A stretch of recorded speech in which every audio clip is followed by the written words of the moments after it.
मित्रों, दिल्ली के शराब घोटाले की शराब के खुमार में डूबे हुए भाजपा के कार्यकर्ता की ऑटो में बैठकर पुलिस से तकरार करने वाले स्वघोषित स्वयंभू कट्टर ईमानदार भारत की राजनीति के सबसे नए नवेले और अजब अलबेले किस्म के नेता की कट्टर ईमानदार छवि के ऊपर आज बिजली गिरी है। क्योंकि दिल्ली में विद्युत वितरण कंपनियों की प्रक्रिया में गंभीर भ्रष्टाचार के तथ्य सामने आए हैं। सबसे पहली बात यह कि विद्युत उत्पादन करने वाली कंपनियों का जो बकाया था वितरण कंपनियों पे, जिसके लिए वह दिल्ली सरकार को मिलना था और देनदारी थी प्राइवेट कंपनियों की, परंतु प्रारंभिक बैठकों में ही तकरीबन 3200 करोड़ रुपए से अधिक की उनकी देनदारी को एक प्रकार से वेव ऑफ कर दिया गया। अब यह प्रश्न उठता है कि यह क्यों किया गया, इसके पीछे क्या तथ्य है।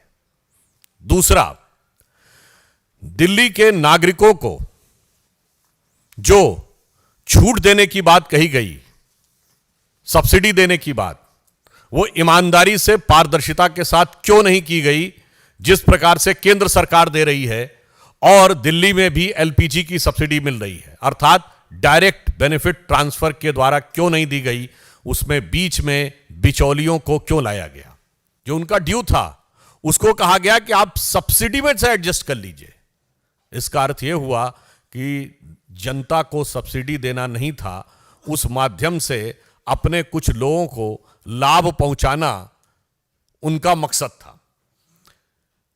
तीसरा बिंदु यह कि जब लेट फी के नाम पर प्राइवेट कंपनियों को 18% वसूल करने का अधिकार दिया गया, तो वही कंपनियां लेट फी के लिए दिल्ली सरकार को केवल 12% ही क्यों दे रही थी।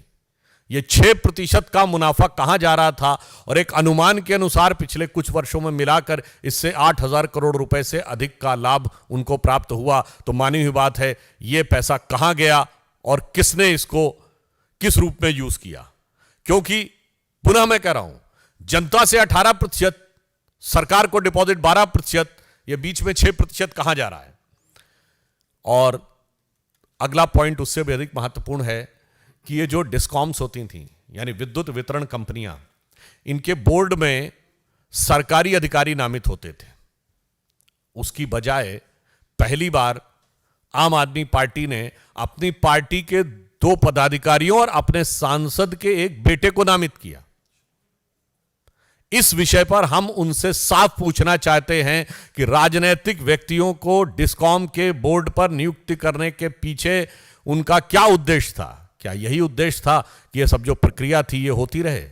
एक बार हम यह भी मानते कि वो विद्युत के क्षेत्र के विषय विशेषज्ञों को नियुक्त करते तो फिर भी हम मान लेते। ना अपने अधिकारियों को हटाया, नियुक्त किया, विषय विशेषज्ञों को नहीं नियुक्त किया, अपनी पार्टी के पदाधिकारियों और नेताओं को नियुक्त किया, और उनकी ही उपस्थिति में वेवर भी हो जाता है। उनकी उपस्थिति में यह नीतियां तय हो जाती हैं कि वो लोग अपनी देनदारी इस ढंग से एडजस्ट कर लेंगे। जबकि मजे की बात यह है कि जो तीसरी कंपनी है उसने सारी अपना पेमेंट लगातार किया और उन पे ना कोई देनदारी है ना कोई प्रक्रिया है। ये सारी की सारी देनदारी इन 2 कंपनियों पे से ही क्यों है।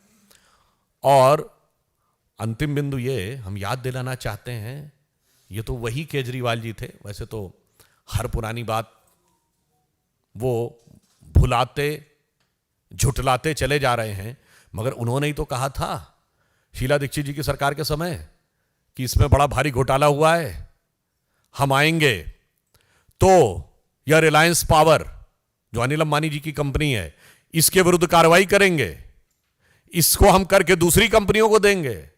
और आज उन्हीं कंपनियों के साथ इतना सुविधाजनक भ्रष्टाचार युक्त एडजस्टमेंट